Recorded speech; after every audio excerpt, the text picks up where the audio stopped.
Bien, muy buenas tardes a todos, a todas. Gracias por participar de otra charla más de este ciclo que hemos arrancado en la Secretaría de Extensión Universitaria. Para aquellos o aquellas que no me conocen, Emanuel Esteban es mi nombre, estoy trabajando en el área de graduados junto con el secretario de Extensión, el ingeniero Daniel Altina, que hoy nos acompaña, así que te doy el pase, Dani, para que arranques esta charla. Bueno, Emma, muchas gracias. Bueno, buenas tardes a todos. Como decía Manuel, mi nombre es Daniel Altina. Estoy ocupando el cargo de secretario de Extensión Universitaria de la universidad. Y bueno, dando continuidad al ciclo de charlas que venimos desarrollando desde el año pasado, hoy estamos presentando a un compañero, a un amigo, el ingeniero Marcelo Bravo, Héctor Bravo. ¿No? Bueno, yo lo tengo como Marcelo y acá figura Héctor. Debe ser primero y segundo nombre respectivamente, ¿no? Como les decía, Héctor es un amigo y está trabajando desde hace mucho tiempo en una temática tan importante como es el desarrollo sustentable dentro de lo que son los diferentes ODS. Bueno, en sucesivas charlas que hemos tenido de manera habitual, nos pareció importante e interesante poder ofrecer y facilitar a la gente de la comunidad universitaria, ya sean docentes, estudiantes, graduados, hacer una introducción a esta temática, ¿no? Bueno, que está tan en boga de todo el mundo y que hoy todos nuestros desarrollos, todos nuestros proyectos desde el punto de vista de la ingeniería tienen como una premisa el desarrollo sustentable. Así que, bueno, no los voy a aburrir ni entretener, vamos a escuchar directamente a quien conoce del tema, que es el ingeniero Bravo. Así que bueno, no me resta más que agradecerles su participación, hacerse eco de estas alternativas que venimos proponiendo ya desde el año pasado, bajo la modalidad de cursos o de charlas como en este caso, bueno, para seguir desarrollando temas de interés de nuestra universidad y de toda la comunidad universitaria. Así que muchas gracias a todos, bienvenido Marcelo, y adelante con la exposición. Tenés el micrófono silenciado. Buenas tardes, Daniel, buenas tardes, Manuel, gracias por hacernos participar en este proyecto de charlas desde el rectorado. Bueno, me acompaña en la tarde de hoy, me va a acompañar la licenciada Elga Velázquez, que vamos a tratar de desarrollar básicamente el concepto de ODS para la Agenda 2030. Yo siempre digo, este es el inicio del camino, ¿no? O sea, este es un camino que hoy inicia y ya no se vuelve para atrás, ¿no? Bueno, yo voy a compartir pantalla, así ya les voy mostrando un poquito cuál es la idea de la charla.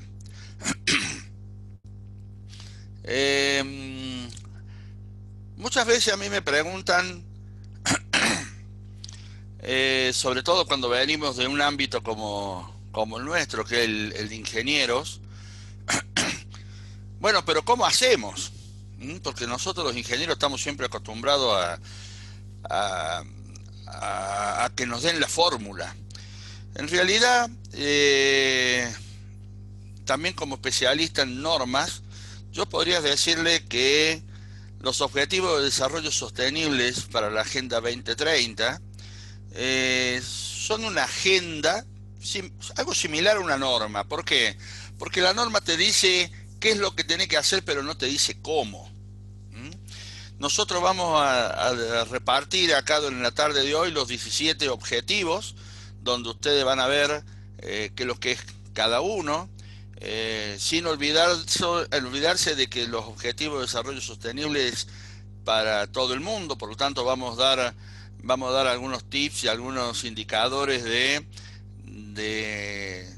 otras partes del mundo, pero en realidad el objetivo es que cada uno de ustedes tenga la capacidad de poder trasladar ese objetivo al ambiente que lo rodea, ¿no? Para poder que cada uno de nosotros tenga el desafío de ver cómo contribuye al desarrollo de cada uno de estos objetivos. De todas maneras, esto no nace hoy. Nosotros estamos hablando de los Objetivos de Desarrollo Sostenible, pero esto viene del año 84. En el año 84 se reúne por primera vez la Comisión Mundial sobre Medio Ambiente y Desarrollo, partiendo de la convicción de que era posible para la humanidad construir un futuro más próspero, más justo y seguro. En el año 1987, esta comisión, a través del informe de Brundtland, introduce el concepto de desarrollo sostenible, definiéndolo como el desarrollo que satisface las necesidades actuales de las personas sin comprometer la capacidad de las futuras generaciones para satisfacer las suyas. En el año 1992 ya se juntan en la Cumbre de la Tierra, donde en ese momento se aprueba la Agenda 21 con miras al siglo XXI. En esa reunión ya aparecen 3 temáticas para trabajar, donde podríamos nombrar la biodiversidad, el cambio climático y la desertificación. Sin embargo, en el año 2000, 8 años después, esas 3 temáticas pasan a 8, donde a través de la Cumbre del Milenio, desarrollada en Nueva York, se definen 8 objetivos que son los conocidos como los objetivos del milenio. 10 años después, los países se reúnen en Sudáfrica, en una nueva cumbre mundial de desarrollo sostenible, y ya, perdón, en el año 2012 se empieza a trabajar con el borrador para la Agenda para el Desarrollo 2030, la cual es presentada en el año 2015 en la Asamblea General de las Naciones Unidas, donde allí se consigue que 193 estados se comprometan a ampliar su lucha para frenar la degradación del medio ambiente. Nosotros en el año 2015 nos enteramos también que la ciudad de Córdoba había sido elegida junto con el Valle de Flandes, con Bonn, con una ciudad japonesa que nunca recuerdo el nombre, como ciudades pilotos para la implementación de los ODS, y bueno, nos acercamos al gobierno y ahí nos dimos cuenta de que el gobierno estaba trabajando puertas adentro. Entonces dijimos nosotros, bueno, ¿cómo no trabajar desde la universidad puertas adentro y puertas afuera? Empezando con el desarrollo del ODS número 1, donde encontramos que el ODS número 1 es fin de la pobreza. Vemos que el objetivo es poner fin a la pobreza en todas sus formas y en todo el mundo para el año 2030. Ahí vemos que cerca de 800 millones de personas viven en condiciones de pobreza extrema, que hay muchas necesidades insatisfechas de salud, educación, acceso al agua y al saneamiento, que la gran mayoría de las personas viven con menos de $1,9 diarios, los cuales la mayoría vive en Asia y África, y que actualmente hay 30 millones de niños que crecen pobres en los países más ricos del mundo. La pregunta que yo me haría ahí es, ¿por qué hay tanta pobreza en el mundo? La pobreza tiene muchas dimensiones. Podemos nombrar como sus principales causas el desempleo, la exclusión social y la alta vulnerabilidad que algunos países tienen hacia los desastres, enfermedades y otros fenómenos que les impiden poder desarrollarse y ser productivos. Según el informe de los ODS, en el año 2019, el descenso de la pobreza continúa, pero a ritmo desacelerado. Por lo tanto, no estamos seguros de que para el año 2030 se pueda cumplir con el objetivo de fin de la pobreza. Actualmente la pobreza extrema se encuentra principalmente en zonas rurales.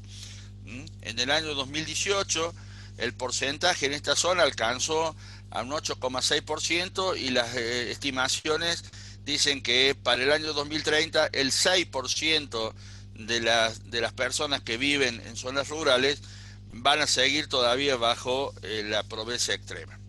De los 736 millones de personas que actualmente viven con $1,9, 413 corresponden a habitantes del África. Ustedes van a ver que la gran mayoría de las incidencias en los ODS caen en el África y en el Asia.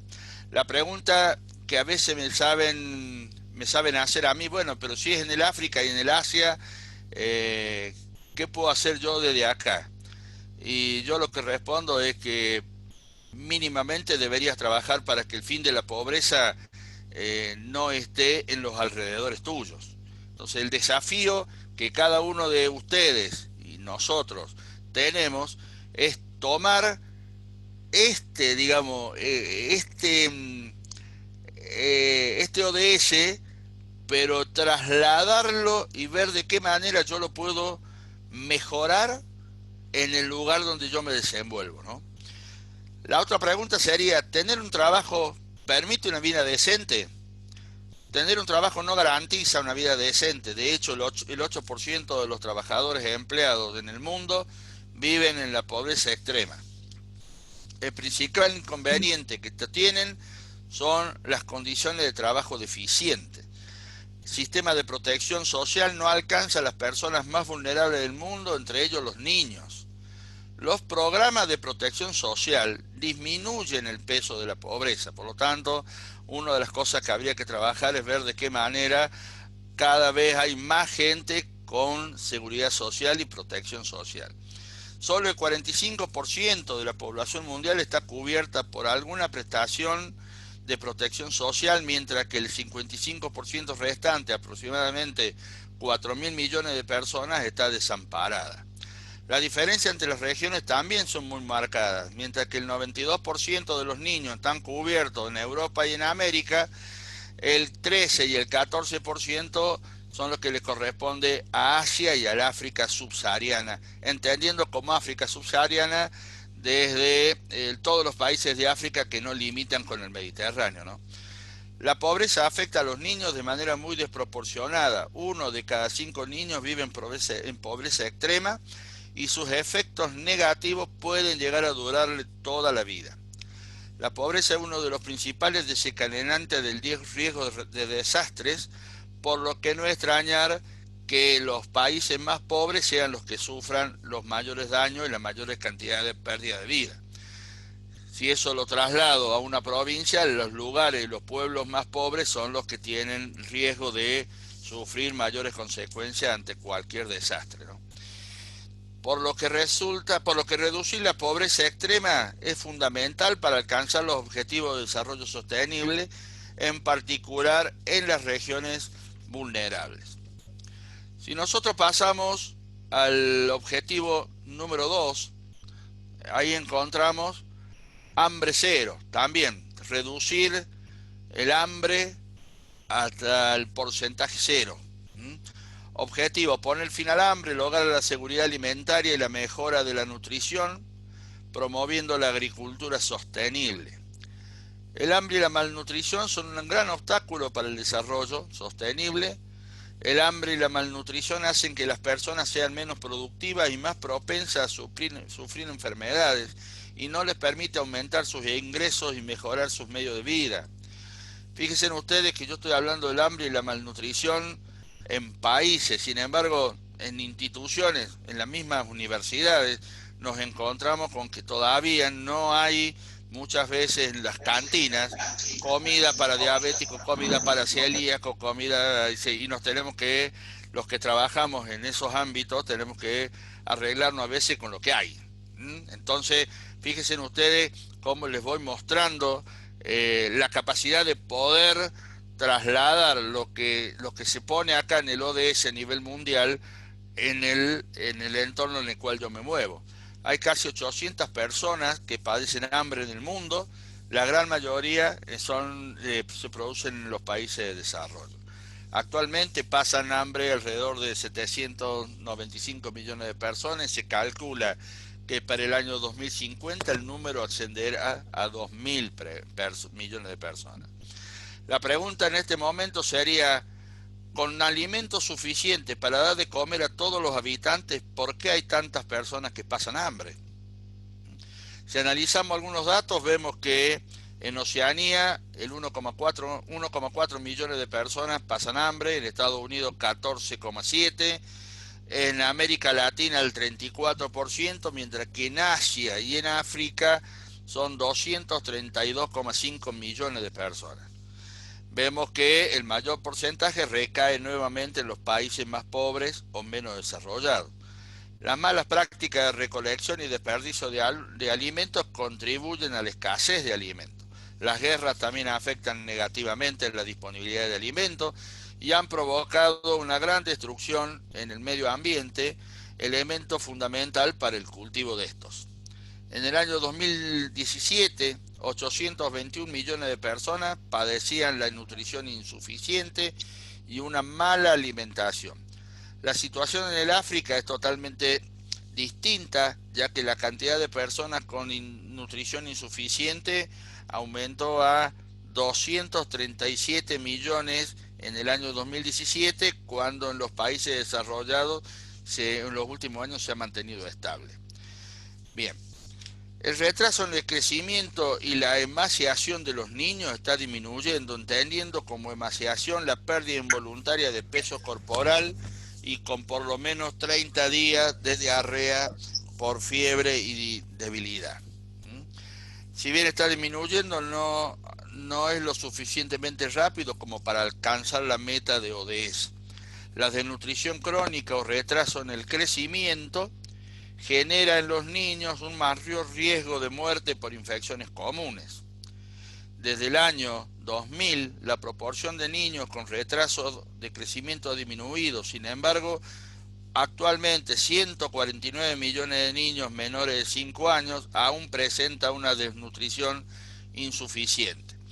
49 millones de niños menores de 5 años padecía de nutrición insuficiente grave o bajo peso en relación a la altura producida por ingesta limitada de nutrientes o por infecciones.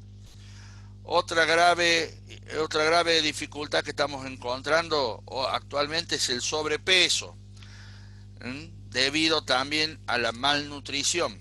Los niños obesos o con sobrepeso corren mayor riesgo de desarrollar complicaciones de salud a nivel físico y mental a temprana edad. En el año 2016, el sobrepeso afectó a un 20% de los niños entre 5 y 9 años, a un 17% de adolescentes y a un 40% de adultos. Es urgente la implementación de una alimentación saludable para poder detener y revertir la epidemia de la obesidad.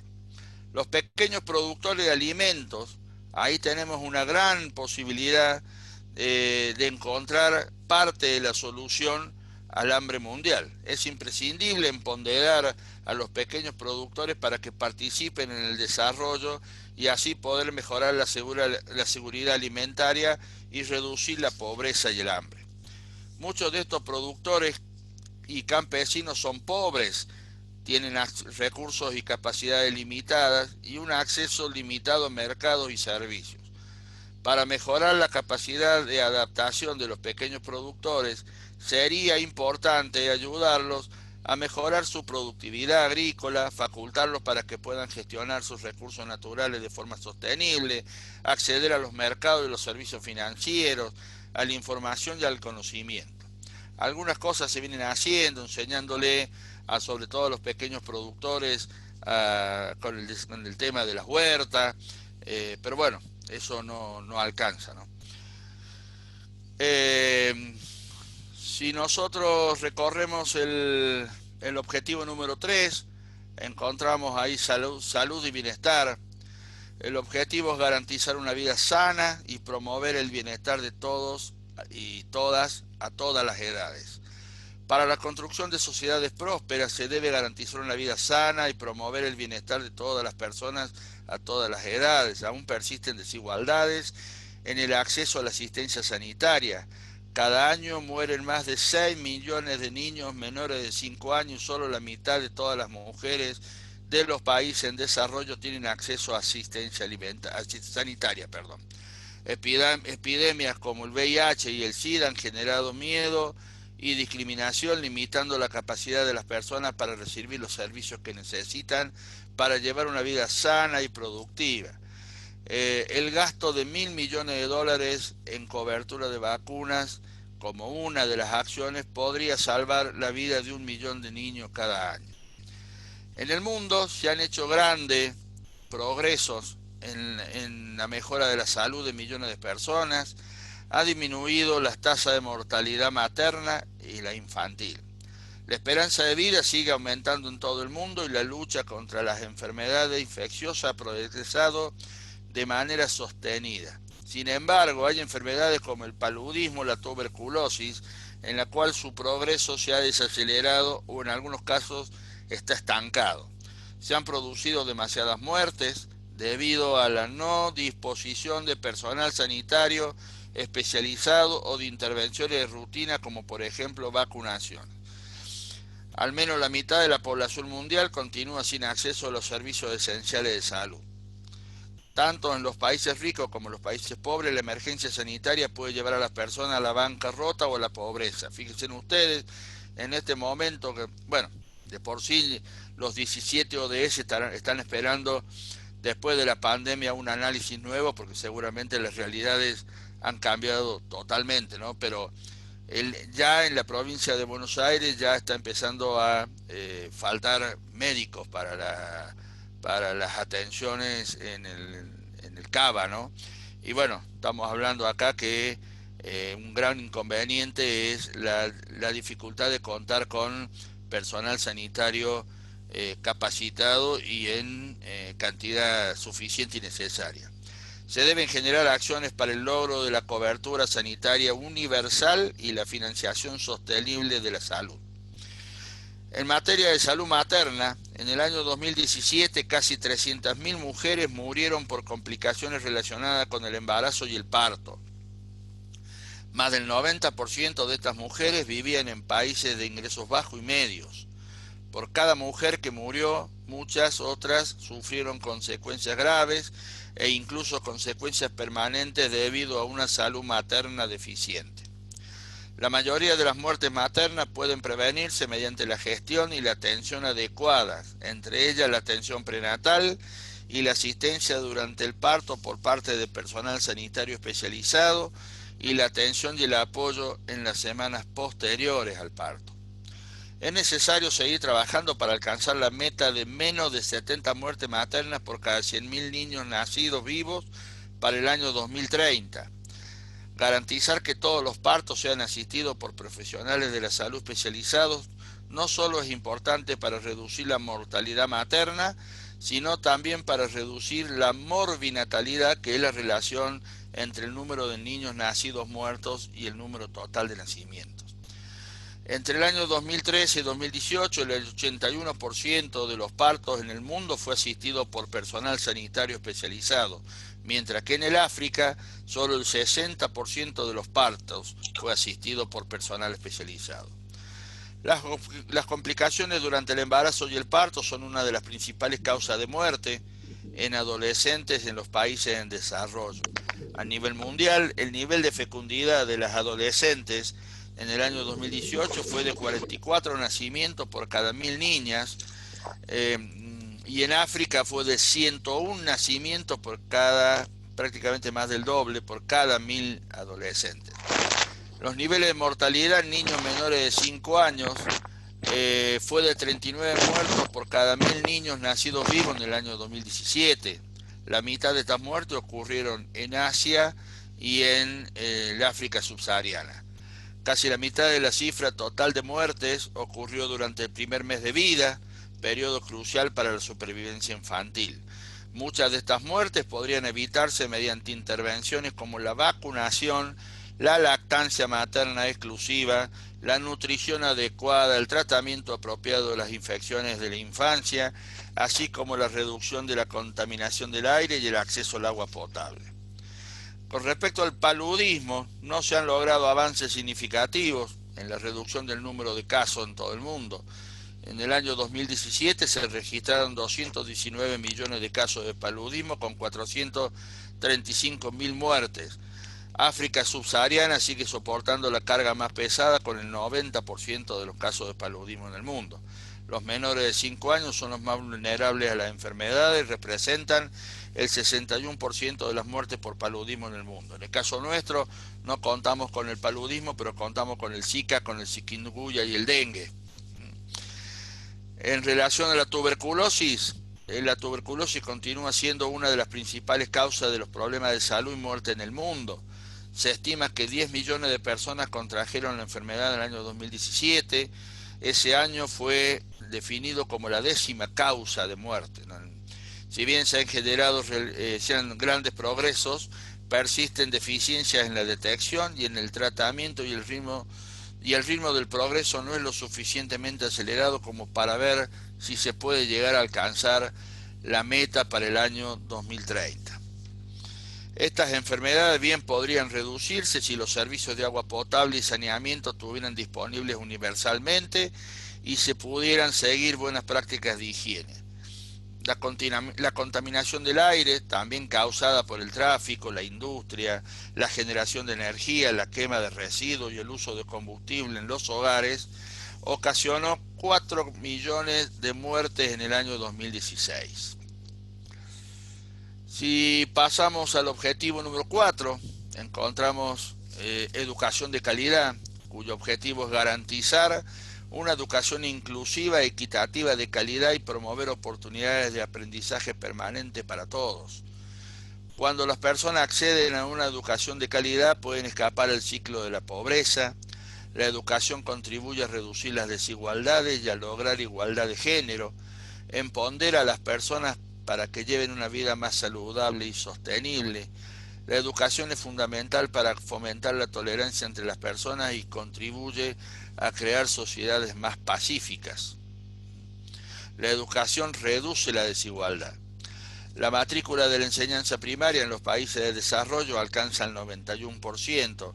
Sin embargo, todavía 57 millones de niños siguen sin escolarizar. La enseñanza permite una movilidad socioeconómica ascendente y es la clave para escapar de la pobreza. Sin embargo, millones de niños siguen sin asistir a la escuela y no todos los que asisten aprenden.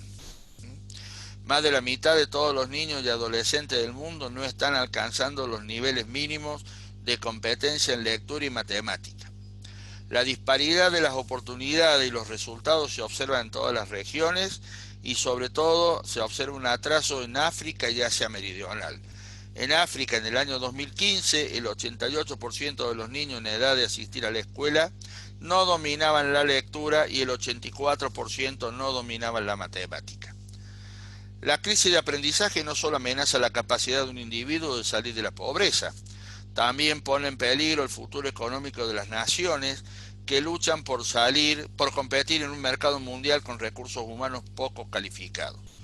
Nos encontramos entonces ante una gran oportunidad de garantizar que todos los niños y niñas del mundo puedan llegar a dominar la lectura, la escritura y la aritmética básica.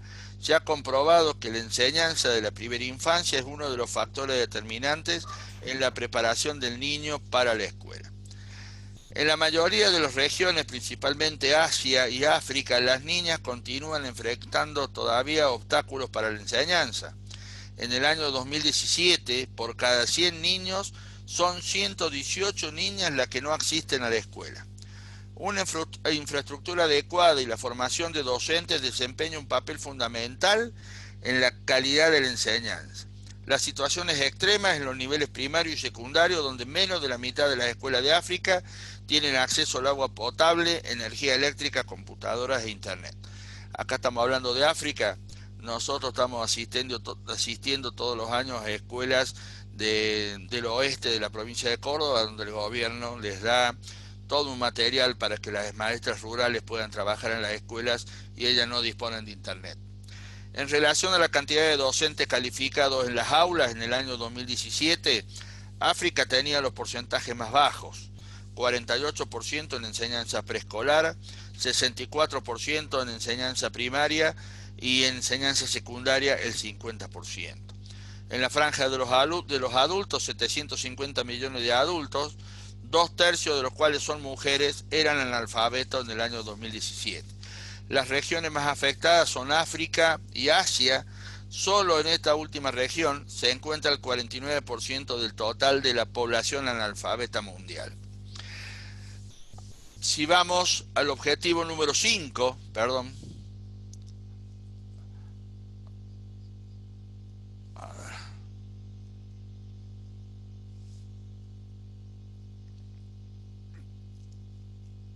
ver, un segundito porque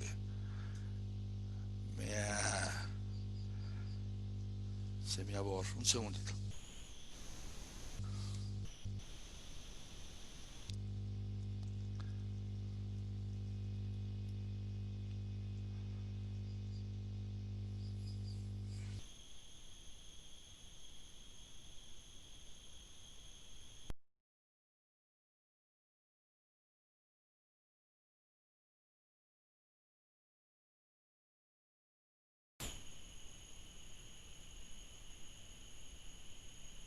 Bueno, se me acaba de borrar, perdón.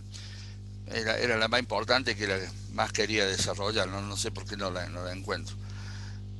Lo voy a hablar. Está igualdad de género. Hoy el mundo es un lugar mejor para las mujeres que el pasado. Son menos las niñas forzadas a contraer matrimonios a temprana edad, más mujeres ocupan espacios en cargos directivos o de liderazgo. Sin embargo, estas leyes están muy generalizadas. Las mujeres continúan siendo representadas de manera insuficiente en todos los niveles de liderazgo político. En el 2018, las mujeres representaban el 39% de la fuerza de trabajo, pero solo el 27% ocupaban cargos directivos. Tanto en el hogar como en la vida política, a las mujeres se les niega con demasiada frecuencia el poder de decisión. Según datos de 51 países, solo el 57% de las mujeres en edades entre 15 y 49 años, casadas o en pareja, toman sus propias decisiones sobre las relaciones sexuales, el uso de anticonceptivos y los servicios de salud. La violencia del compañero íntimo afecta a las mujeres de todas las edades y etnias, independientemente de su situación socioeconómica y nivel de estudios. Según un estudio realizado en el año 2018, en 106 países, el 18% de las mujeres y niñas entre 15 y 49 años que han tenido alguna vez una relación de pareja han sido víctimas de violencia física o sexual por parte de sus compañeros. La mutilación genital femenina es una violación de los derechos humanos que afecta al menos a 200 millones de mujeres en los 30 países en donde se concentra esta práctica. El matrimonio infantil es otra práctica nefasta que está disminuyendo, impulsada en gran medida por las acciones tomadas en Asia Meridional, donde el riesgo de que una niña contraiga matrimonio durante su infancia ha disminuido un 40% del año 2000. El objetivo del ODS número 5, igualdad de género, es empoderar a las mujeres y a las niñas hacia lograr una igualdad de acceso a todas las actividades en las mismas condiciones que el hombre. El objetivo número 6, ODS, agua limpia y saneamiento, vemos que el objetivo es garantizar la disponibilidad y la gestión sostenible del agua y el saneamiento para todos. El acceso al agua, saneamiento e higiene es un derecho humano. Miles de millones de personas siguen enfrentando a diario enormes dificultades para acceder a servicios elementales. Aproximadamente 1.800 millones de personas en el mundo tienen acceso a fuentes de agua potable contaminadas con restos fecales. 2.400 millones de personas carecen de acceso a servicios básicos de saneamiento como retretes y letrinas. Más del 80% de las aguas residuales de la actividad humana se vierten en ríos y mares sin tratamiento.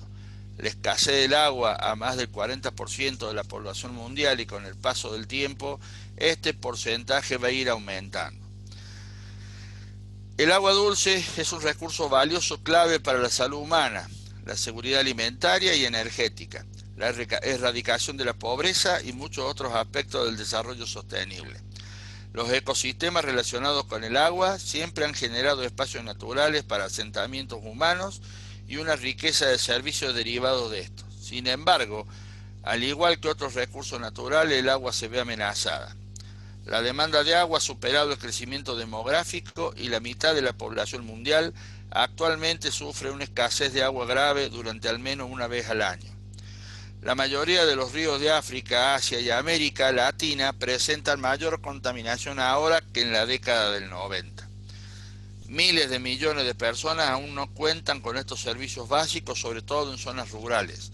Es necesario redoblar los esfuerzos para mejorar el acceso a los servicios de agua y saneamiento, aumentar el tratamiento de aguas residuales, mejorar el uso eficiente del agua y proteger y restaurar los ecosistemas del agua dulce. En el año 2017, la proporción de la población mundial que utilizaba al menos un servicio básico de agua alcanzó el 90%. 3 de cada 5 personas de todo el mundo contaban con instalaciones básicas con agua y jabón para lavarse las manos en el lugar. Esto significa que a nivel global, un estimado de 3.000 millones de personas aún no pueden todavía lavarse las manos de forma adecuada en sus hogares. Y estamos hablando que la pandemia, uno de los elementos necesarios para evitarla es la higiene de las manos, ¿no? Los servicios básicos de agua, saneamiento e higiene son importantes no solo en las viviendas particulares, sino también en los espacios públicos donde la gente se reúne. En el año 2016, un tercio de las escuelas primarias no contaba con servicios básicos de agua, saneamiento e higiene, lo cual afecta de manera adversa a la enseñanza y a la salud de millones de niños en edad escolar. 1 de cada 4 centros de salud tampoco contaba con servicios básicos de agua potable, lo cual aumenta el riesgo de sufrir infecciones de las personas que buscan atención médica. Si vamos al ODS número 7, energía asequible y no contaminante, vemos que el objetivo es garantizar el acceso a una energía asequible, sostenible y moderna para todos.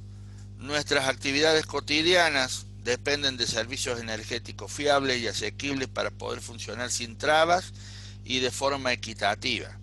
Un sistema energético bien establecido apoya a todos los sectores, desde la industria, la medicina, la educación, a la agricultura, las infraestructuras, las comunicaciones y la tecnología.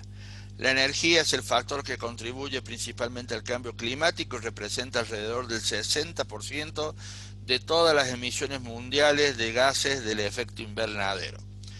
El mundo está avanzando con señales alentadoras de que la energía se está volviendo más sostenible y ampliamente accesible. El acceso a la energía en los países más pobres ha empezado a acelerarse, la eficiencia energética va en aumento y la energía renovable está logrando grandes avances en el sector eléctrico. No obstante, se debe mejorar el acceso de 3.000 millones de personas a combustibles, tecnologías no contaminantes y seguros, ampliar el uso de la energía renovable más allá del sector de la energía eléctrica y aumentar las redes de electrificación. 9 de cada 10 personas tienen acceso a energía eléctrica, pero es necesario redoblar los esfuerzos para alcanzar a quienes todavía no tienen acceso a ella, 840 millones de personas, especialmente del África subsahariana. Ven ustedes que siempre uno muestra los ejemplos de África, sin embargo nosotros vamos una vez al año como universidad a las comunidades aborígenes de los guaraníes en el norte, en la zona de Misiones, y ellos tampoco tienen energía eléctrica. No hace falta irse tan lejos, ¿no? Acá en Córdoba también hay lugares donde todavía no tenemos energía eléctrica. Los futuros esfuerzos enfrentarán el desafío de alcanzar poblaciones no atendidas y poblaciones que están conectadas a redes urbanas y frágiles y sobrecargadas. La falta de combustible y tecnologías menos contaminantes sigue siendo uno de los principales factores que contribuyen a los problemas de salud y a la degradación del medio ambiente.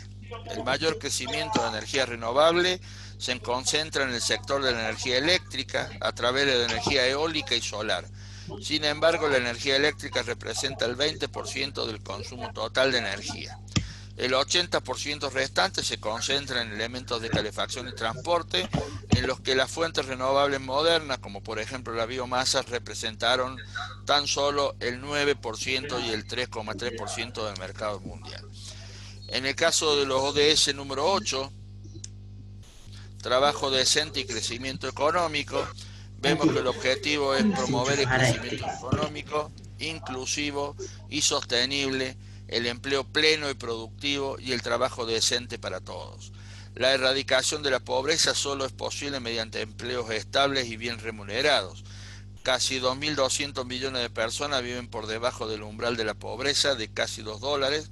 Según la Organización Internacional del Trabajo, el desempleo mundial aumentó de 170 millones de personas en el 2007 a 204 millones en el 2015, de los cuales 76 millones son mujeres y hombres jóvenes.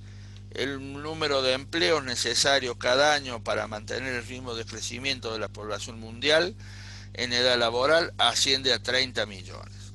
El crecimiento económico sostenido e inclusivo puede impulsar el progreso, crear empleos decentes para todos y mejorar el nivel de vida.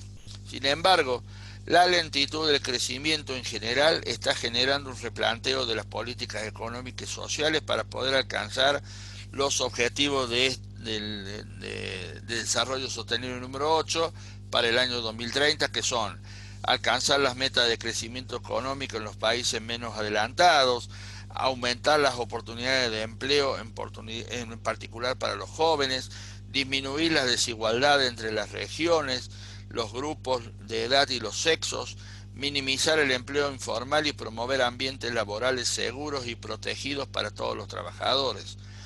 El empleo informal también continúa siendo muy generalizado en todos los países en desarrollo. En aproximadamente el 70% de los países, la proporción del empleo informal en los sectores no agrícolas es mayor para las mujeres que para los hombres. El empleo informal está vinculado a tasas de pobreza más altas y es un gran desafío para el objetivo del trabajo decente para todos. Las mujeres siguen ganando menos que los hombres. Uno de los últimos estudios revelan que el salario medio de los hombres es un 12% más alto que el de las mujeres. La desigualdad salarial entre hombres y mujeres se origina en normas sociales rígidas y en expectativas culturales sobre el papel de la mujer en la sociedad. Cuando éstas se combinan con desigualdad en las oportunidades de empleo y un menor acceso a la protección social, pueden resultar en diferencias de ingreso a largo plazo y socavar la igualdad de género ahora y en el futuro. Bueno, con esto he hecho un pantallazo demasiado rápido, prácticamente en 40 minutos, así que ahora le dejo a Elga para que desarrolle desde el objetivo número 9 hasta el 17. Elga, no sé si podés compartir pantalla. Bueno, Marce, si podés dejar de compartir. Sí, ahí está. Bueno, ahí comparto.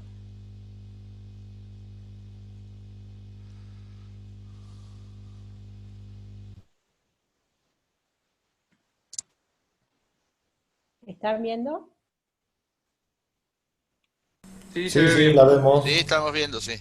Bueno, bárbaro, nos quedamos acá. Le quiero comentar a la audiencia si puede ir dejando en el chat en qué objetivo están trabajando, si es la primera vez que asisten a una charla de ODS. Y bueno, voy a tratar de ir rápido por el tiempo que nos queda.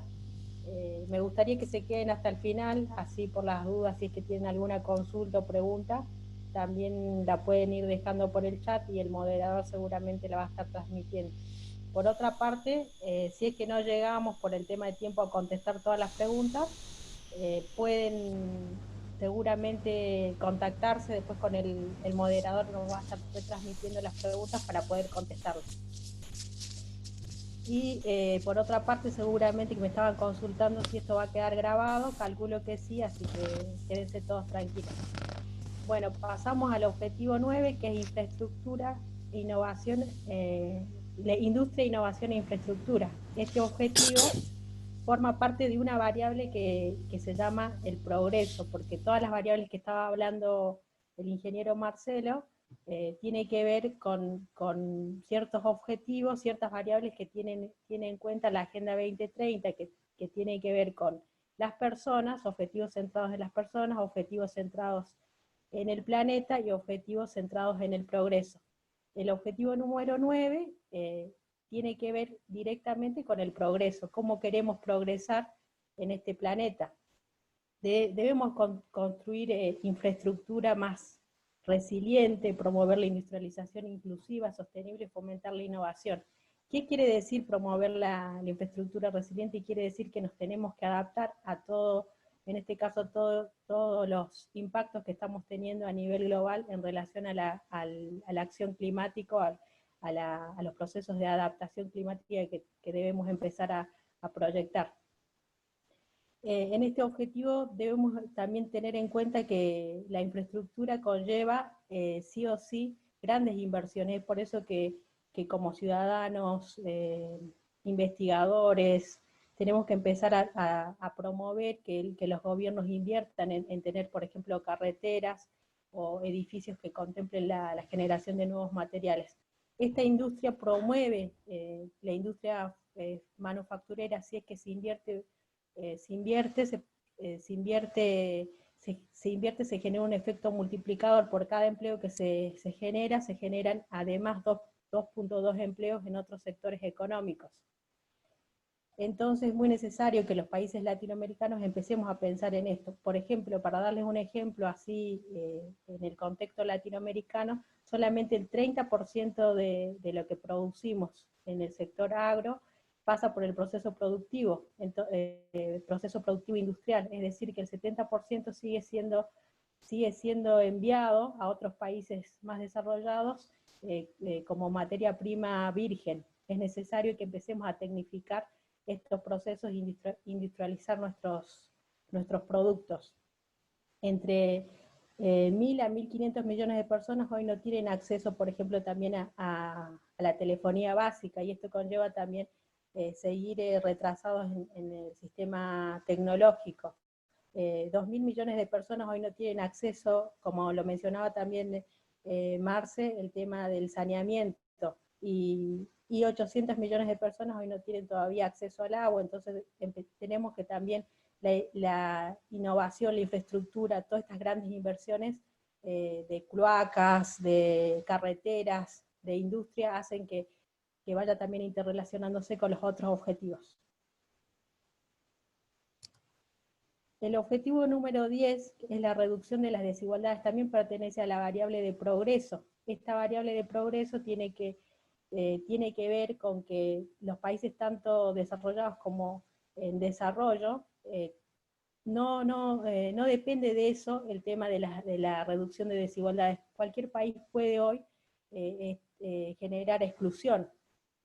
Y cuando hablamos de la reducción de desigualdades, no solamente nos referimos al tema de ingresos o de pobreza, nos referimos también a desigualdad de género, de discapacidad, de la orientación sexual, la raza, el origen étnico, la religión, la discriminación, la migración de las personas. Entonces los países, y en este caso las regiones, debemos también incentivar ciertos procesos, por ejemplo, migratorios más respetuosos, y que contemplen también procesos de inversión y de cultura sostenida.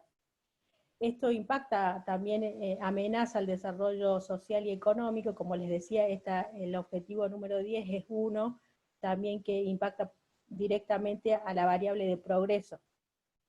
También otras cuestiones como, para darles cifras, por ejemplo, en las zonas rurales, las mujeres tienen poco acceso a oportunidades, y por ejemplo las mujeres que suelen digamos, tener menos posibilidades tienen el triple de posibilidades de perder un embarazo que, por ejemplo, una mujer urbana. Entonces esas desigualdades se ven reflejadas tanto en países más en desarrollo, es decir, que más se impacta negativamente en los países en desarrollo, porque existe más vulnerabilidad social en relación al acceso de fuentes de trabajo y también de ingresos. Y también afecta más negativamente a los niños y a las mujeres. Así que, de todas maneras, en todos los países se genera desigualdad, y tenemos que empezar a disminuir esas brechas de desigualdad. El objetivo número 11 tiene que ver también con el progreso, y es cómo queremos las ciudades. ¿Por qué? Porque hoy más de la mitad de los habitantes del planeta, 3.500 millones de personas viven en una ciudad, y en en el 2050 el 95% de la población va a estar viviendo en ciudades, entonces tenemos que repensar en qué ciudades queremos vivir, y para ello, por ejemplo, las cifras dicen que en el planeta el 3% está constituido por ciudades, pero sin embargo las ciudades generan un montón de efectos negativos, por ejemplo en el ambiente, son el 60% de la emanación de gases de efecto invernadero lo provocan las ciudades, el 75%, y el 60% de consumo de energía. Entonces tenemos que empezar a pensar qué aire queremos respirar, en qué espacio público queremos vivir, qué espacios verdes queremos tener en la ciudad, cómo queremos, en este caso, llevar adelante el tema de la gestión de residuos, que es una de las grandes problemáticas también de las ciudades, el tema de los barrios vulnerables también. Hoy 828 millones de personas viven en barrios marginales, y esto también lo tenemos que trasladar a nivel regional y preguntarnos realmente cómo queremos lograr una ciudad mucho más sostenible y comunidades también mucho más resilientes y sostenibles. Entonces, creo que es importante ya para trasladar en la agenda más regional, empezar a sentirnos partícipes como ciudadanos y ejercer una ciudadanía mucho más activa a través de controlar a nuestros representantes con lo que se conoce como gobernanza abierta, y también proponer ciertos procesos o ciertos estilos de vida mucho más sostenibles, que bueno, de eso también se trata el objetivo siguiente, que es el objetivo de consumo y producción responsable, que tiene que ver con garantizar las modalidades de consumo y producción sostenible.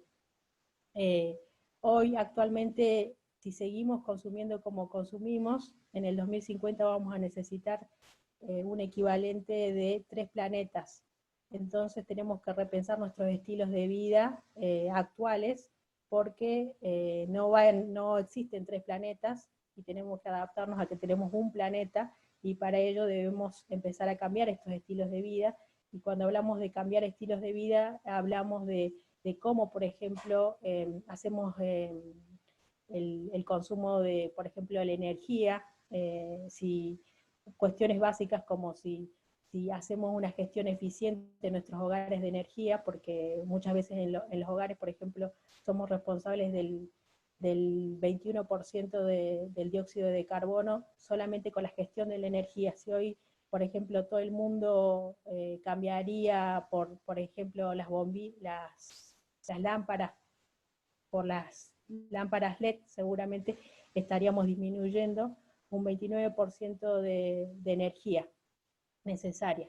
Así que es muy necesario que empecemos también a trabajar fuertemente en nuestros estilos de vida, incentivar el reciclaje, lograr visibilizar el tema de por ejemplo, cómo elegimos a las empresas, cómo elegimos la marca que nos vamos a poner, y ver si esa, por ejemplo, el tema de la industria textil es una de las más contaminantes, y es la segunda industria más contaminante después de la agricultura, y cómo elegimos, por ejemplo, la ropa que nos vamos a poner, quién está detrás de esa ropa, genera trabajo esclavo, no genera. La industria textil es una de las más contaminantes a nivel mundial en temas de agua, es la segunda industria más contaminante. Entonces, repensar todo ese circuito a través de procesos de etiquetado y ver quién está detrás de nuestros productos, incentiva a que la industria vaya cambiando su matriz productiva. El siguiente objetivo es acción por el clima. Acción por el clima contempla la variable de qué hacemos por el planeta, qué hacemos por el ambiente. Entonces tenemos que empezar a pensar de adoptar medidas urgentes para la lucha contra el cambio climático y sus efectos. ¿Esto qué quiere decir? Esto quiere decir que debemos disminuir la temperatura mundial. En el Acuerdo de París que comentaba al principio el ingeniero, que se realizó en el 2015, donde participaron la mayor cantidad de países, 195 países, donde acordaron la disminución del aumento del menos del 2% de grados Celsius a nivel planetario, y hasta algunos países se comprometieron a no sobrepasar el 1.5 centígrados Celsius. Esto tiene que ver con empezar a promover políticas de adaptación y mitigación de cambio climático en nuestra región. Mitigación me refiero a generar buenas prácticas de eficiencia o de ahorro de recursos, y adaptación quiere decir adaptarse a lo que indudablemente va a llegar, que va a ser los desastres naturales y el cambio climático de los fenómenos meteorológicos extremos y el aumento del nivel del mar por el calentamiento global. Las consecuencias de este cambio climático va a tener un gran impacto, más que todo en los países en desarrollo, porque vamos a tener menos espalda para soportar todo el impacto de desastre, y también, bueno, las consecuencias económicas que va a traer. Por eso es importante empezar también a empoderarnos en estos conceptos y exigir agendas de gobierno que incluyan las acciones por el clima. Bueno, hay una cifra que dice que entre 1880 y 2012 la temperatura media mundial aumentó 0.85 grados centígrados. Bueno, pasamos al objetivo número 14, que es vida submarina. Este objetivo también va en relación directa a qué hacemos por el planeta, y es conservar de manera sostenible los océanos, los mares y los recursos marinos para el desarrollo sostenible. Acá en este objetivo tiene que ver cómo conservamos o protegemos las especies marinas y la biodiversidad marina. Este es un objetivo muy importante porque muchas veces nos preguntamos o tenemos mucha empatía con, por ejemplo, los bosques, y en el caso del océano también es un sumidero de carbono y de gran diversidad. El océano también nos provee, en este caso, biodiversidad, por ejemplo, en el proceso de empleabilidad para las zonas pesqueras o zonas costeras. Y ahí una de las grandes controversias que tenemos es que estamos utilizando al océano como un basural. Entonces, se calcula que en el 2050 va a haber más plásticos que peces, y estos plásticos terminan en el mar, terminan en los océanos, y después forman parte de la cadena alimentaria de los peces. Y estos peces comen estos microplásticos, y estos microplásticos después regresan seguramente, o van a regresar a nuestra mesa en alimento. Entonces eso va a generar una contaminación en la cadena alimentaria. Es por eso que uno de los grandes objetivos es empezar a generar una limpieza. Debemos contribuir a la limpieza de estos desechos en los ecosistemas costeros y en los mares, y esto va a requerir una inversión de 200.000 millones de dólares, pero si no actuamos, seguramente hasta el 2050 se calcula que por año se va, por no conservar nuestros océanos o gestionar correctamente, se va a estar perdiendo 320.000 millones de dólares. Y actualmente, por la mala gestión de sobrepesca, a nivel mundial perdemos 50.000 millones de ingresos. Así que es muy necesario también que el sector empresarial costero empiece a pensar cómo gestionar correctamente los océanos o las zonas marinas. Por otra parte, también tenemos el tema de turismo en las zonas costeras y marinas. Tuvimos en otra oportunidad, que esto lo pueden chequear en UTN Sustentable, en el canal que promueve la Secretaría de Vinculación Institucional, hay que estuvimos hablando justamente del mar argentino, así que ahí van a poder ver más información, y es muy interesante porque, bueno, al ser una zona turística, hoy en Argentina tenemos varios desafíos para llevar adelante, por ejemplo, un turismo más consciente y más sostenible, y también empezar a promover el reciclaje en las zonas turísticas. El objetivo número 15, que es vida de ecosistemas terrestres, se refiere a la gestión y la conservación de bosques, de luchar contra la desertificación, de invertir la degradación las tierras, e invertir en este caso en dejar de degradar las tierras y detener las pérdidas de biodiversidad. En la Tierra el 31% está cubierto de bosques y 1.600 millones de personas dependen de los bosques para su subsistencia. La degradación de la tierra afecta al 75% de los pobres en el mundo y degradamos muy rápidamente las tierras porque vamos en contra de los bosques por el tema de los alimentos y la agricultura tan voraz en nuestro sistema. Entonces tenemos que empezar a repensar también el sector agroecológico, en este caso con una agricultura más sostenible y ecológica. Y tenemos que empezar a conservar y regenerar los bosques que albergan el 80% de las especies de animales, plantas e insectos. Para darles un ejemplo, hoy, por ejemplo, los polinizadores, un polinizador es, por ejemplo, las abejas, están generando 200.000 millones de dólares anuales que le proveen al sector alimentario de ingresos. Es decir, que si desaparecen las abejas vamos a perder el 70% de alimentos a nivel global y por ende perdemos nuestra subsistencia. De las 8.300 razas conocidas de animales, el 8% ya se ha extinguido y el 22% está en proceso de extinción. Es necesario que empecemos a ser conscientes de esto, de la flora y la fauna, tanto regional como a nivel planeta. Otra cifra, por ejemplo, interesante es que tres cuartos de los fármacos o medicamentos que tenemos a nivel mundial, sí o sí, provienen de extractos de plantas. ¿Qué va a pasar si desaparecen los bosques?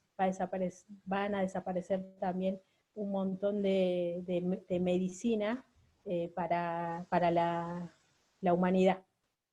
Entonces es importante también ver al bosque como proveedor, pero también como un factor importante para el proceso de mitigación, porque es un sumidero de carbono, cuando el bosque actúa de amortiguador en el tema de mitigación para el cambio climático y es necesario empezar a regenerarlo. Otro de los objetivos es el objetivo número 16, que es un objetivo macro, que es lograr instituciones sólidas, la paz, la justicia e instituciones sólidas. No podemos pensar una sociedad sin que haya justicia, una sociedad con violencia. Y es por eso que las instituciones deben ser instituciones eficaces, responsables, inclusivas en todos los niveles. Para lograr este objetivo es necesario que, en principio, se eduque, se sensibilice y se promueva políticas mucho más justas e inclusivas. Las personas, ninguna persona debe tener temor y tener ningún temor a ninguna forma de violencia y deben sentirse seguras a lo largo de su vida, sin importar su origen étnico, su religión o su orientación sexual. Se necesitan sí o sí instituciones sólidas y eficaces e inclusivas. Recordemos que en América Latina las instituciones no suelen ser instituciones eficaces, sino que carecemos de instituciones eficaces y es necesario que las organizaciones puedan llevar adelante un proceso de compromiso y articulación y de sostenimiento de mediano y largo plazo de las instituciones para lograr el objetivo de la paz y la justicia, claves para cualquier desarrollo. Y el último objetivo es el objetivo de alianzas para lograr los objetivos, justamente. ¿Esto qué quiere decir? Que para lograr todos los objetivos que estuvimos viendo, es necesario que articulemos tanto el sector público como privado, el ámbito académico, empresarial, gubernamental y sociedad civil, para el logro de estos compromisos y que estos compromisos pasen a acciones visibles en nuestros territorios. Es por ello que bueno, venimos sensibilizando también fuertemente en que las instituciones puedan generar redes de contacto entre sí y puedan promover proyectos que impacten positivamente en sus comunidades. Así que la Agenda 2030 de los 17 objetivos es integral, universal para todos los países, tanto desarrollados como en desarrollo, y son una hoja de ruta que todos los países y las regiones podemos adoptar y podemos también adaptar a nuestras necesidades o prioridades de agenda. Así que cualquier duda que tengan me pueden ir consultando. Muchas gracias. Lo que vamos a hacer ahora, muchísimas gracias. Lo que vamos a hacer ahora es, aquellos que han escuchado la disertación, a través del botón participante pueden levantar la mano, ¿sí? Entonces así eso nos da un orden para poder hacer preguntas tanto a Marcelo como a Elga. Y bueno, si no llegan a encontrar ese botón, que les repito, están participantes, pueden ir habilitando sus micrófonos y preguntar. Emanuel, Sí, dale Marcelo. me daría que quiero Por simplemente favor. compartir una cosita nomás. Muy bien, sí, sí. Mientras damos tiempo para que levanten la mano.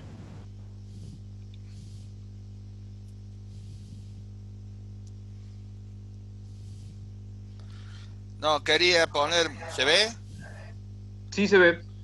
Quería poner esta placa, que no sé por qué no la encontré, y para mí es muy importante en los ODS, y no quería dejar de mostrarla, porque justamente esta placa es la que no la encontraba. Así que bueno, pido disculpas, pero bueno, ahí está, y está básicamente lo que planteé en el conversatorio. Gracias.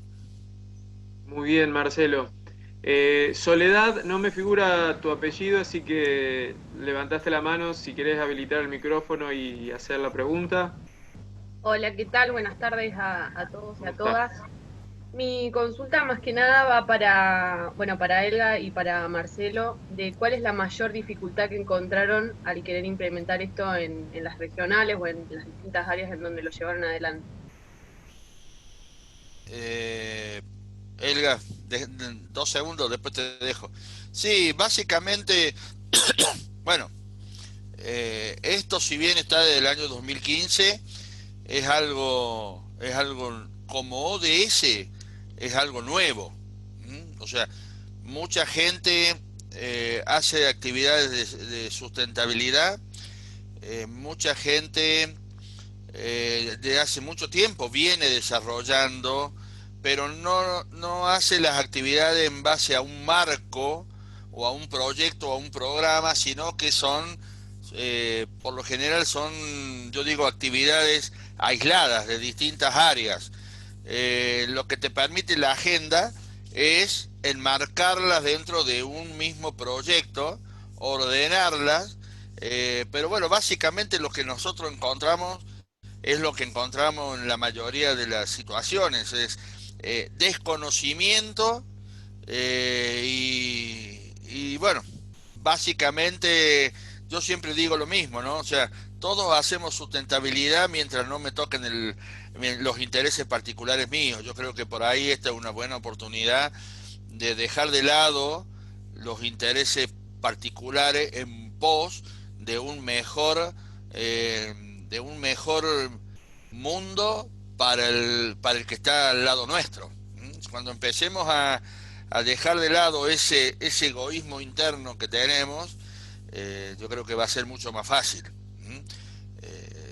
Mucha gente hace un montón de actividades relacionadas a la sustentabilidad, pero son todos compartimentos estancos y en la búsqueda por ahí, en muchos de los casos, de cubrir necesidades insatisfechas o intereses particulares insatisfechos. Entonces, cuando se enmarca dentro de un proyecto, bueno, por ahí cuesta un poquito, pero bueno, lo venimos haciendo y hasta ahora con sus dificultades, pero de a poco va. Es todo un camino, ¿no?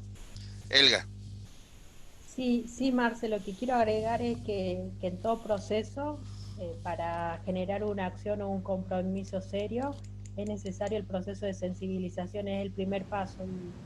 Creo que, bueno, la UTN, Facultad Regional de Córdoba, tomó ese primer paso y después de la sensibilización surge un montón de programas que ya se pueden aplicar a nivel acción, y desde la universidad creo que es importante promover procesos, justamente ver cuáles son las ventajas que tiene la universidad, y en este caso el tema de investigación, el tema de educación y de formar, por supuesto, profesionales que tengan en cuenta los desafíos globales que tiene el planeta, y por ende también ver la radiografía regional, cuáles son como las prioridades que tienen a nivel regional y que tengan esa mirada.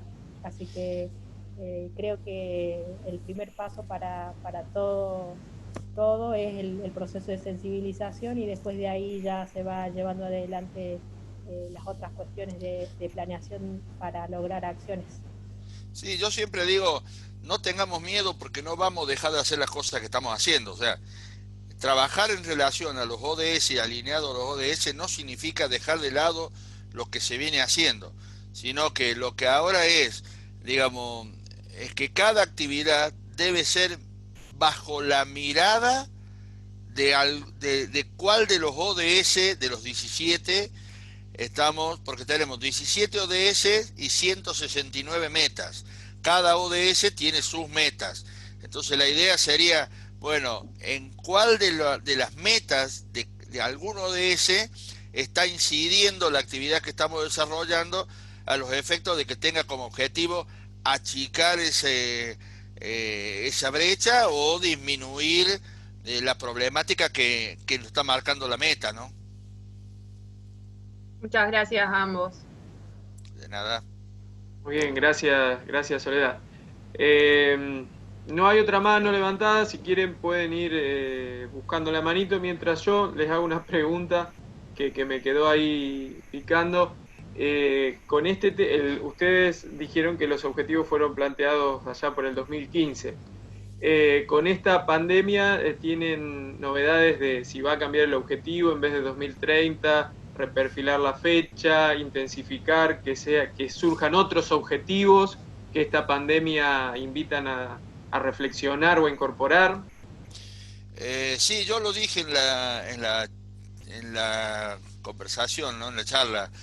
Todo esto que hemos hablado es prepandemia, o sea, todavía no ha terminado la pandemia, ni siquiera a nivel mundial, por lo tanto, mal podríamos estar diciendo si se van a cambiar de fecha, digamos, yo creo que esto merece un análisis de los objetivos actuales y con posibilidad de que pueda haber algunos nuevos, pero una vez que finalice la pandemia. Hoy todavía me parece que lo que hay que hacer es, bueno, tratar como lo hemos dicho toda la tarde, ¿no? Tratar de ir viendo de qué manera cada uno de nosotros en su hábitat puede estar por lo menos hoy actuando sobre las que ya están. Bueno, y esperar, pero no, todavía no hay ninguna novedad. Sí, yo creo que sí va a haber como una adaptación de los objetivos. Creo que ya para los que quieren más información pueden visitar la página de Naciones Unidas, también de los objetivos, de los 17 objetivos de desarrollo sostenible, y van a ver ciertas cuestiones que se van como poniendo como prioridad por el tema de la pandemia, se van poniendo como prioridad, y también las agendas internacionales han cambiado. Para darte un ejemplo, la COP 26 que se iba a desarrollar en Europa, en Reino Unido, junto con Italia, se ha cancelado para el próximo año. Entonces, bueno, hay todo un proceso de adaptación, ¿no? a todo el marco que estamos llevando, que estamos en este contexto de pandemia. Así que yo creo que sí va a haber como protocolos y procesos de cambio que tienen que ver también con la resiliencia en las comunidades, y que, por ejemplo, el tema de adaptación va a verse más puesto en prioritario, y que también todos los otros objetivos van a tener como una readaptación al contexto de la pandemia. Nosotros somos miembros dentro de la Facultad Regional Córdoba de la red de Sustentabilidad SDSN, junto con una universidad de Australia, y ya me han informado que finalizada la pandemia vamos a hacer una reunión como para hacer un análisis de cada uno de los objetivos. Bueno, muchísimas gracias, más que claro. No sé si hay alguien que quiera activar el micrófono y hacer una consulta porque no ha encontrado la manito o escribirla por el chat. Ana Cecilia Pérez pregunta, ¿subirá la charla al lugar? Sí, apenas termine de grabarse y la voy a enviar por correo si es que se inscribieron. Si hay algún invitado de Marcelo, se la paso a Marcelo y Marcelo también la podrá... De todas maneras, perdón, Manuel, desde ya está la oferta, digamos, de que la Facultad Regional Córdoba, para quien necesite alguna información, por favor, me llaman, en todo caso les pasa el dato o a la Secretaría de Vinculación Institucional, con todo gusto, bueno, trataremos de darle una mano. Y si no es de la facultad, a todos los presentes. Genial, genial. Gracias Marcelo, gracias Elga por la buena predisposición. Ha sido una charla más que interesante, la verdad. Hola. Perdón, dale. Perdón, Sí. perdón No, que me no habilité. había levantado la mano, yo ya estaba, pero dale. No, sí, porque la fui levantando y se va, la viste, la levanto y se va. Dale. Bueno, buenas noches, de nuevo. Gracias por la presentación, Elga, Héctor. Antes que nada, creo que esta pandemia nos está brindando una oportunidad que tenemos que aprovechar, y es justamente esta. Cosas que le hacen muy bien a la UTN como Universidad Tecnológica Integral Federal, esto de poder, en primer lugar, empezar a conocernos y tener contactos, ¿no? Y que se pongan en la mesa, ya sea discusión, presentación o como sea, estos temas, y que nos empecemos a conocer, porque a veces la tecnología tiene, digamos, muchísimas ventajas, digamos, muchos recursos, y a veces las distancias hacen que no interactuemos, y creo que esta posibilidad digamos, esta necesidad que nos pasó a la virtualidad, empezamos a hacer un montón de cosas que las podríamos haber empezado a hacer mucho antes, pero si no se nos ocurría. Y me parece genial esta oportunidad, sobre todo para empezar a interactuar como una verdadera red. Considerando el tema que presentaron hoy, yo considero que es necesario también que como universidad nos definamos, lo discutamos, sobre todo entendiendo a las diferentes realidades locales. Hablando con integrantes de un grupo de otro grupo de investigación facultad, de mi facultad, que ellos están más en los aspectos de desarrollo territorial. Hoy no se pudieron enganchar, pero me planteaban algo que yo todavía no estoy como preparada para discutirlo, porque recién me lo mencionan y dicen, desde el desarrollo territorial, el tema de las ODS también están puestas en un lugar discutible, porque como son aspectos tan generales y globales, entonces yo ya sé que a partir de hoy, desde la charla que ustedes me dan, a mí se me genera una pregunta para seguir indagando, ¿no? Y creo que todos podemos hacer eso, ¿no? De seguir indagando. Sí, lo que estoy segura que creo es que, en línea con lo que planteaba o consultaba Soledad, nosotros somos los responsables después de cómo, si estamos de acuerdo con esos objetivos, qué caminos o qué acciones vamos a llevar adelante. Si acordamos todos que tenemos que ir por ese lado. Entonces, creo que ahí es donde empiezan a definirse las políticas institucionales. Desde, por ejemplo, formato de presentación de un proyecto que va a recibir financiamiento. ¿Qué cosas tenemos que considerar? Pero poner el ojo bien en todo eso. ¿Qué cosas van en contra de una mirada general de universidad? Digamos, empezar a poner un poquito más de detalle y de definiciones generales como universidad. Es una pequeña cuestión que me queda hoy, ¿no? Así que gracias. Bueno, yo creo que ya el hecho de que ya haya generado inquietudes ya Este es el sentido, ¿no? Generar disparadores para que se puedan seguir trabajando. Así que, Manuel, de vos depende que a partir de ahora, yo dije recién, era el inicio de un camino. Ahora tendremos que tomar una actividad, pero con el objetivo 1, y trabajar el 1, y discutir el 1, y otra será el 2, y así hasta que lleguemos al 17. Pero bueno, depende de Manuel. Bueno, ya me ha dejado una tarea acá, Marcelo, así que... La implementación de los ODS está en tus manos, Manuel. Sí, de repente... digamos que tenés que recoger el guante vos. Bueno, intentaremos hacer algo. Nosotros bueno, no a quiero disposición. Muchas gracias. No quiero cortar a alguien más. No sé si habrá otra pregunta. Marcelo Oviedo dice, está previsto una acción para visualizar por la comunidad de los ODS medios de comunicación masivos. Marcelo, si querés activar el micrófono y explicarnos un poco más. Sí, ustedes si entran a la página de la Facultad Regional Córdoba y entran a la Secretaría de Vinculación Institucional, ustedes van a ver que en la página de la Secretaría todas las acciones que nosotros hacemos están relacionadas con el ISO logotipo correspondiente desde la Secretaría intentamos trabajar relacionado a los ODS. Entonces, ¿qué hacemos? A todas las actividades les buscamos, bueno, cuál es el ODS que se ve afectado para bien, ¿no? Con esta actividad. Entonces ustedes lo que tendrían que entrar es a la página y ahí ver cómo nosotros relacionamos cada ODS con cada una de las actividades que hacemos. Pero sí, desde el año 2017 que ya venimos desarrollando acciones para ir mejorando esto, ¿no? Muy bien, Soraya Corbalán comenta, quizás un tema a analizar es que los ODS parecerían centrarse en los síntomas y no en las causas de los problemas de fondo. No. Digamos, lo que nosotros mostramos son los síntomas para que cada uno de nosotros, entre todos, podamos ir mejorando o tratando de solucionar las causas. Esto no se hace, como yo dije al principio, no hay ningún manual que diga cómo se hacen los ODS.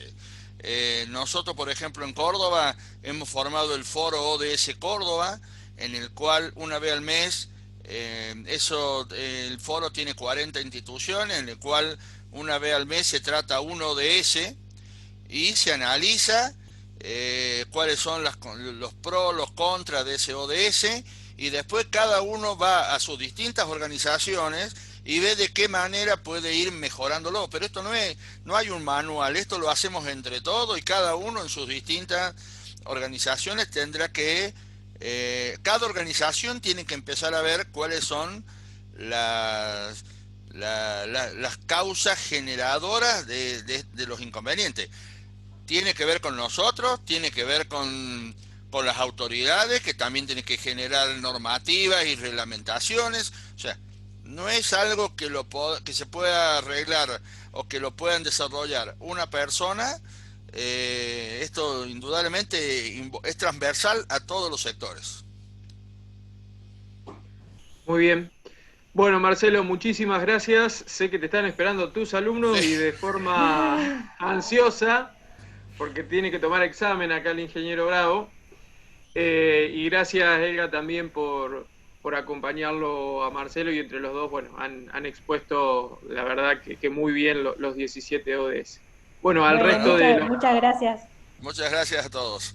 Muchas gracias. Al resto de los participantes, muchísimas gracias y nos vemos en la próxima charla. Que tengan todos buenas tardes. Muchas gracias, hasta luego.